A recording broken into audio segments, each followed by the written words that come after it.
Hello everybody, we are the winning team of Roads Challenge from USCT. I'm honored to be here to present our solution.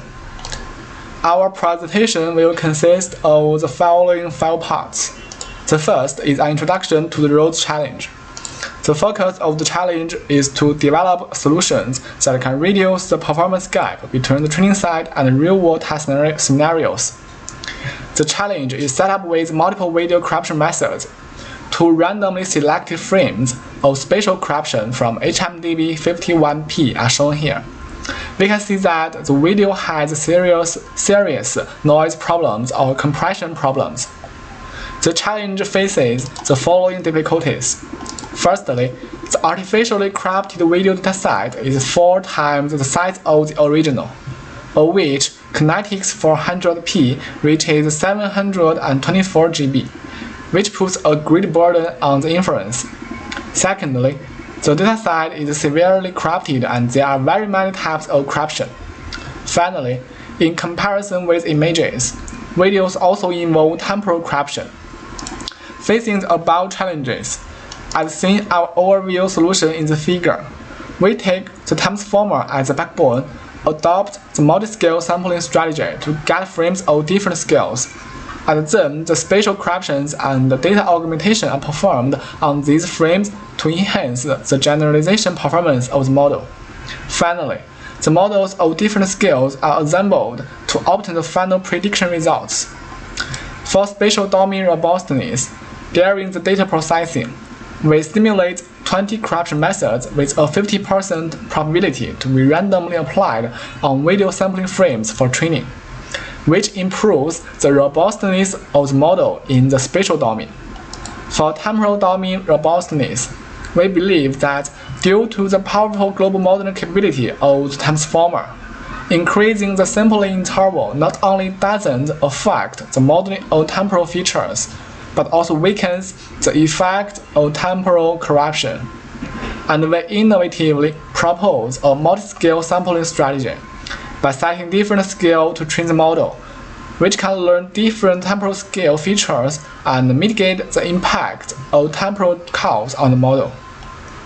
We use transformer as a backbone and experimentally demonstrate that its anti-interference performance is significantly stronger than that of the CNN-based models.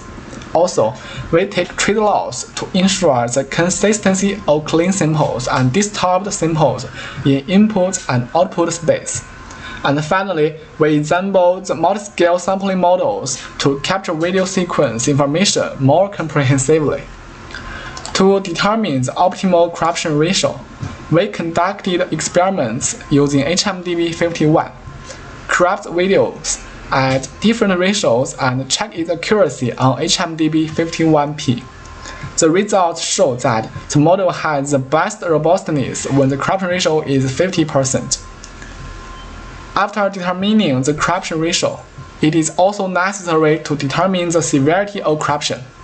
There are 5 kinds of severity levels when performing corruption. We choose 2 and 3 severity levels to conduct experiments on the HMDB 51 dataset. The results show that the model achieves the highest accuracy when the severity level is 2.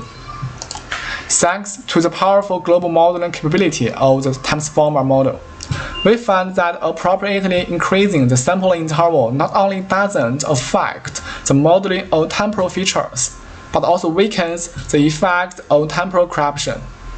As shown in the table, for each video we sample 12 frames fixedly, at intervals of 4, 6, 8, 10, and 12 frames respectively, and the top one is gradually increased.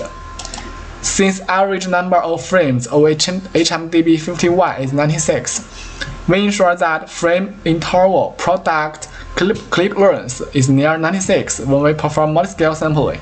We successfully sample 6, 7, 8, 10, and 12 frames, and then perform multiple inference results, for example, which effectively improves the robustness of the model. In conclusion, transformer based on transformer's backbone is more robust to sequential data than models of CNN. 20 corruption methods with a 50% probability to be randomly applied on video sampling frames for training, which improves the robustness of model in the spatial domain. Multi-scale sampling strategy can learn different temporal scale features by setting different keep-learn and frame interval, which enhances the robustness of model in the temporal domain. Besides, we achieved the best accuracy in all 3 datasets. This is the end of my report. Thank you very much for listening. Goodbye.